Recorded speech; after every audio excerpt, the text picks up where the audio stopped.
Hi, welcome to Chris Cook for You Too. Today is very cold here in Virginia, so I decided to do a crab and crusty shrimp chowder. I think that if you try this recipe, you're truly going to enjoy it. And to use as my dipper, I'm going to use some baguette bread. This is a great bread for when you're dipping soups or you have chowders or something of bisque, something of that nature. Let's get started with the ingredients that you're going to need. You're going to need flour, whipping cream, half and half. Not necessarily whipping cream. I'm doing that because I want richer flavor in my chowder, but you can use just whole milk. That will serve the same purpose. You're going to need chicken broth, of course, the crab meat, celery, onions. I have salt, bay leaves, and thyme sitting over here. And my shrimp is thawing, so I'm just showing you a few shrimp. But I have a lot of shrimp that's going to actually go into this chowder. Butter, cream cheese, and I have potatoes over here. And down front, I'm just going to use a teaspoon of tomato paste. Now, you don't have to use the tomato paste as well, but I want not a lot of tomatoey flavor, but I just want a hint of it. When you make your soups, or especially when you make your chowders, it's very, very good at the very end to add some cheese. So I'm going to add a mild cheddar cheese. It's not going to be a lot. You won't even taste it in the soup, but it'll actually make that soup a little bit thicker, a little bit richer, and a little bit creamier. So I'm going to go away, get all of my ingredients together. I don't know if I said it or not, but I'm going to top it with some bacon bits. And you can make your own bacon. I chose not to, but you can make your own bacon. Just fry it up and then cut it up and use it on the top of your chowder or your soup. So I'm going to go away, get everything prepared and ready, and I'm going to meet you at the stove. Be right back. Alrighty, now I'm at the stove, and as you can see, I have my butter in here, and my butter is already, it's melting up, okay? So what you want to do is to fry your vegetables in your butter. Now, normally the first thing you would do would be to fry your bacon. Then after you fry your bacon, you wouldn't take the grease out of the pot. You would just go ahead and start to take your bacon out after it's crunchy fried. Take it out, and then you would start to add in some butter to your bacon grease. And then you're going to, that's what you're going to saute your vegetables up in. But because I'm using my bacon that I bought from the store, I kind of shortcut it. I'm using the packaged bacon that's already fried up and already crumbled up. I'm just going to go ahead. All I have in here is just some butter. And now I'm going to add the celery and the onions that you see. And it's finely chopped. And the way I got this finely chopped is I just used my food processor. You don't have to take it down this far. Let me turn my heat up just a little bit. You don't have to take it down this far. You can just go ahead and use small chunks. Now, I want to let you know that the difference in your soups and your chowder is always thicker and richer. Your soup is a little bit thinner, and the vegetables are cut a little bit smaller. So in chowder, your vegetable and your meat, you don't need that small cut. It's going to be large. Now, even though my crab meat is going to be small, it doesn't really matter because my shrimp are not. Okay, so my shrimp is going to go in, and that's going to be my larger meat. And as you can see over on this side, my potatoes, see, I have them cubed larger. They're going to go in the same way as well. Now, while my potatoes are cooking, because you know it only takes the shrimp and the crab meat a small time. So that's the last thing that we're going to add. So while my potatoes are going to be cooking in this celery, onions, my seasoning, and of course my chicken broth, I'm going to go ahead and cook my shrimp. Now I chose, which is something you don't have to do, I chose to make my shrimp crunchy, to make it crunchy instead of putting my shrimp in just raw. Why did I do that? Because I didn't want a fishy taste. Okay, I wanted a solid taste. I want to see my shrimp I want to taste my shrimp, but I don't want my whole chowder to be saturated with a shrimp smell. Okay? So that's why I'm cooking. What I'm actually doing is locking in that smell. I'm locking it in with that crunch, if that makes sense. Okay? So once you saute up these vegetables, and while I'm waiting, I'm going to take some half and half. Here I have the flour, and that's going to be my thickening agent for my chowder. So I'm going to go ahead and I'm going to mix together, and I'm going to use this knife just because it's sitting here. But you want to mix this up. Okay, and I'm going to sit it to the side. It's going to be just like when you're making your gravies. When I make my gravies, I always mix up this, and I sit it to the side because I don't want those lumps. So I let the flour absorb in whatever liquid I'm using, whether it be chicken broth or it be milk, whatever liquid I'm using, I let the flour go ahead and dissolve inside of that by sitting it here for, for a period of time. And when I get ready to use it, my flour will be all ready. Okay, so this is going into the stew after, not the stew, going into the chowder after I get my vegetables all sauteed up and I get everything else ready. Okay, now once that's sauteed up, then I'm going to go ahead and add, I didn't show you the garlic.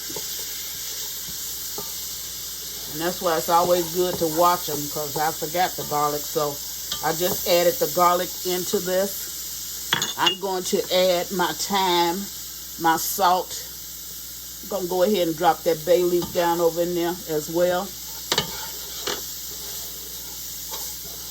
And to this, I'm going to go ahead and add my chicken broth.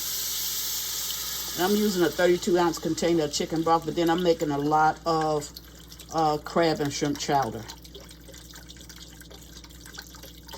Now, that didn't take very long for you to saute up them vegetables.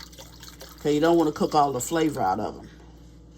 You just want to get them sauteed up enough whereas it won't be crunchy in your chowder. Now, I'm going to go ahead. And this you don't have to do. I'm going to add this tomato. This is like a tablespoon and a half of tomato paste. And it's not going to change the flavor that much, but you will taste just that hint of tomato.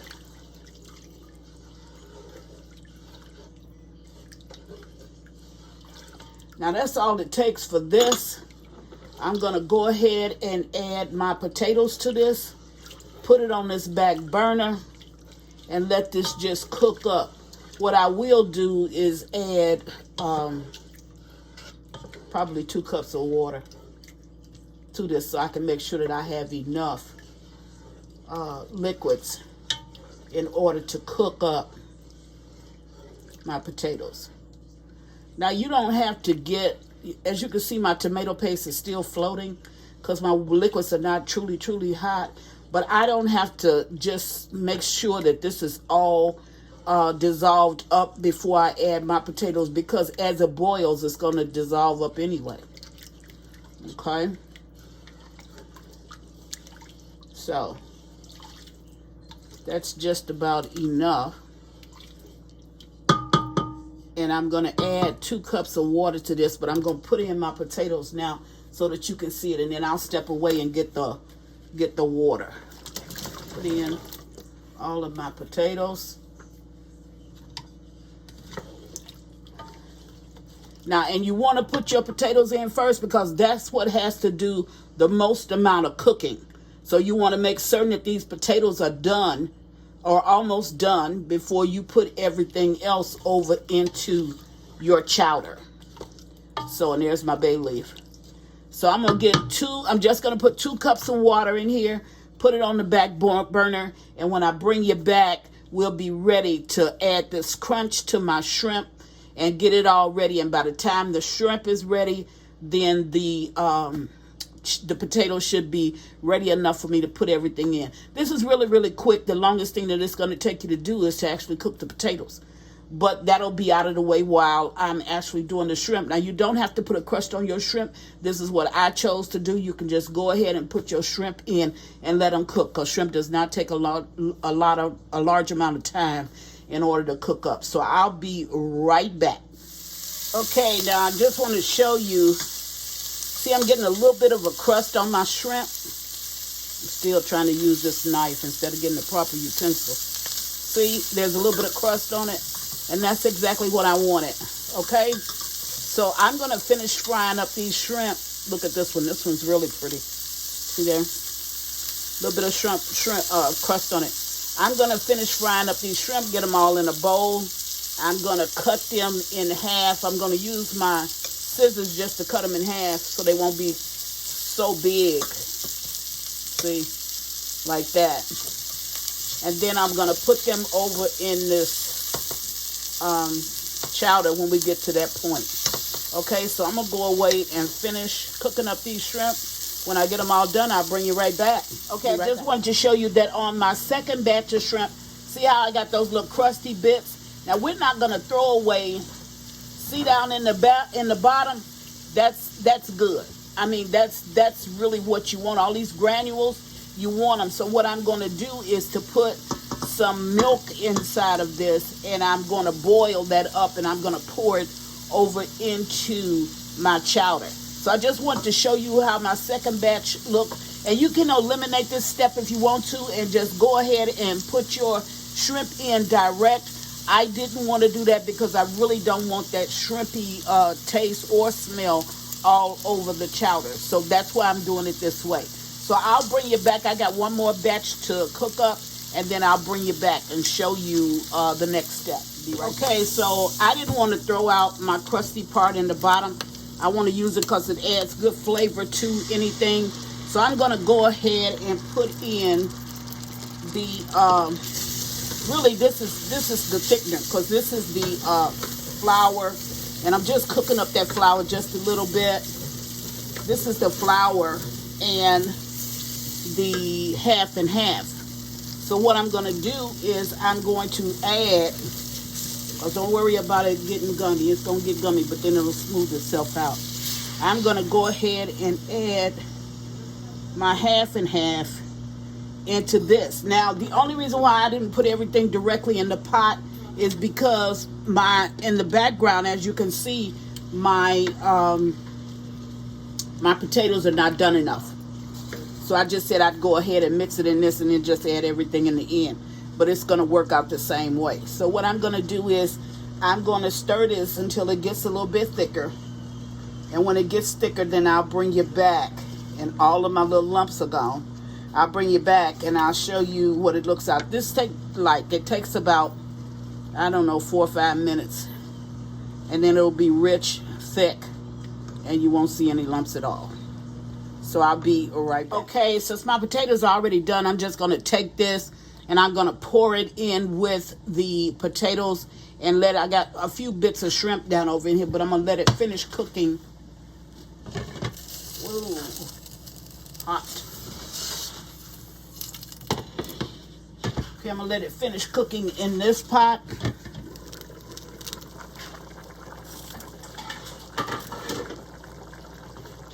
Take the top off. Try to pour this away so I don't burn me or my daughter.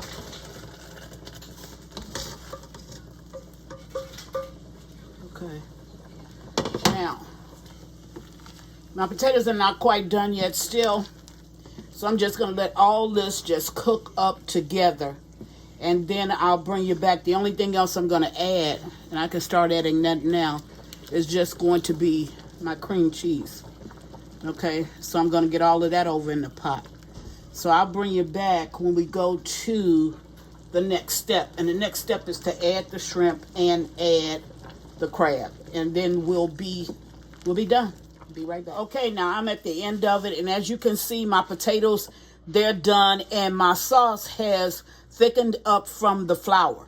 So it's at this point that I want to go ahead and add my crab meat, which I'm going to do now. And I want to add my shrimp in. So here's my crab meat.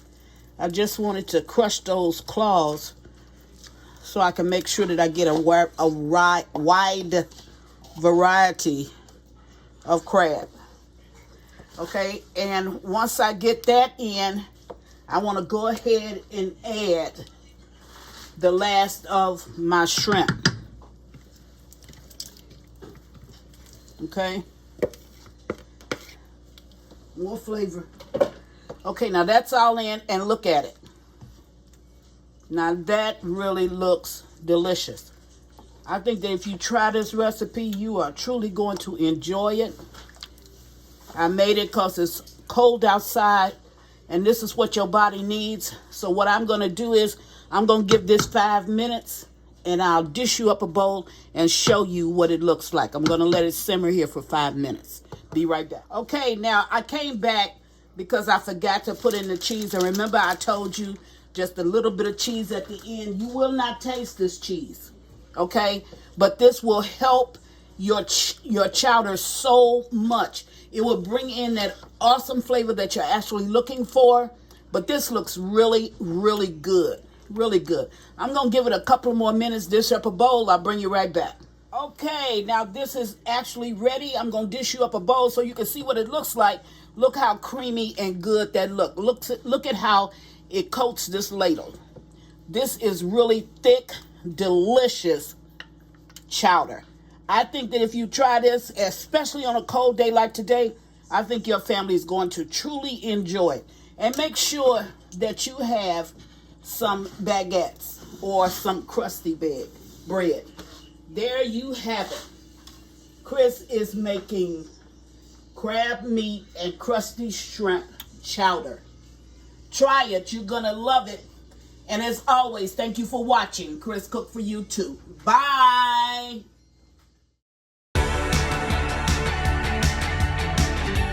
Please follow me on Instagram and Facebook at Chris Cook for You Too. And don't forget to share this video. Bye.